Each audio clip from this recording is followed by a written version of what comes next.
Alright mga boss, yan, nasurpresa tayo dito ah. Alright, taran.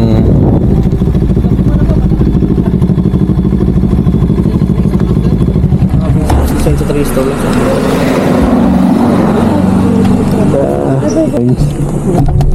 Opo.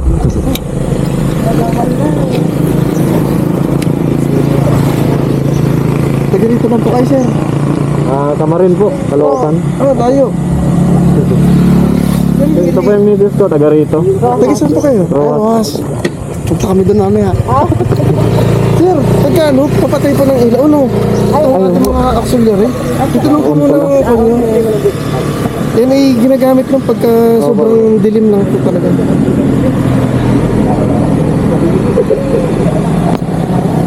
Sa inyo na po nakapangalan na ito.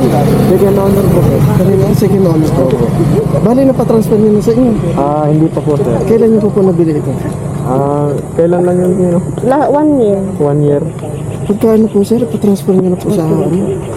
Kasi ang pan po natin dito, yung proof of ownership kasi.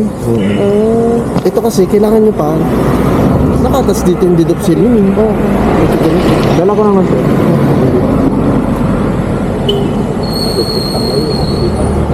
Punta lang po kayo sa ano, sa HPG doon, sa Caloocan. Sakarin mo na kayo. Oo.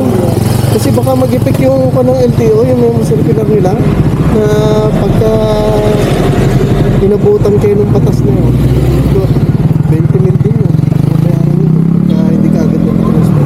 Kailan yun sir effective? Eh, retroactive yun eh. Kahit yung mga previous pa na ano. Oo.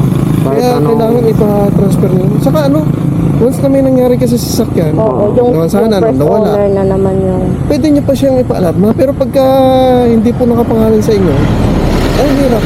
Hahanapin nyo po itong dati may-ari. Sige po, yun lang. Sige sir, salamat po. Sir, papatay po ah. Opo sir, pasensya na. Bukas pala din. Napindot lang siguro kanina. Napindot lang siguro kanina. Kasi na-checkpoint din kami doon kanina sa may Bungabong. Sihip mo to, no? Hindi po rin doon. Tulin din yun. Bigat lang. Bigat nga lang po kasi puro bakal lang mga tubo.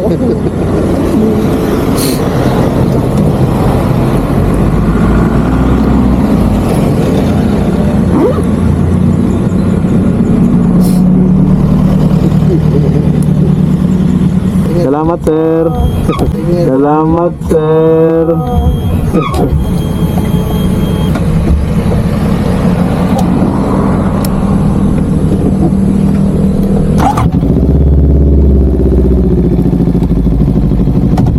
Salamat sir. Salamat sir. So yun, orais mga boss. So yan, nadali tayo dito sa may Gloria ng HPG.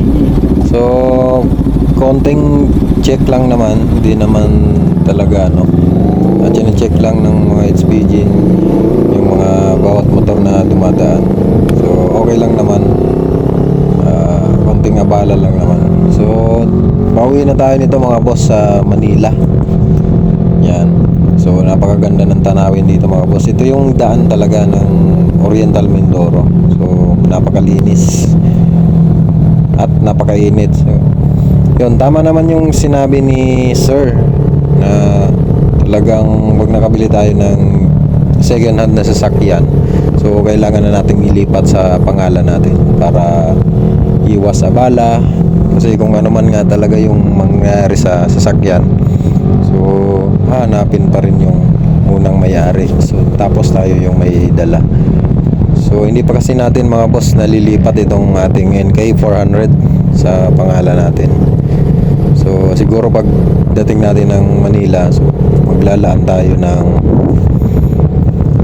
oras para mailipat itong ating or maipa-change of ownership yung ating motor. Alright, so shout out nga pala sa mga magigiting nating HPG dito sa may Gloria or Oriental Mindoro. So shout out sa inyo mga boss. So maganda sila mag-approach, so hindi katulad ng iba na so bara-bara sila kung manita. So may mga paggalang ang kanilang pagkikipag-usap sa tao. So siguro ay shout out nga rin pala kay Sir, yung kausap natin kanina si Sir Mendoza Jr. So napaka bait ni Sir. Alright, yun nga, medyo nasita tayo dun sa ating auxiliary light.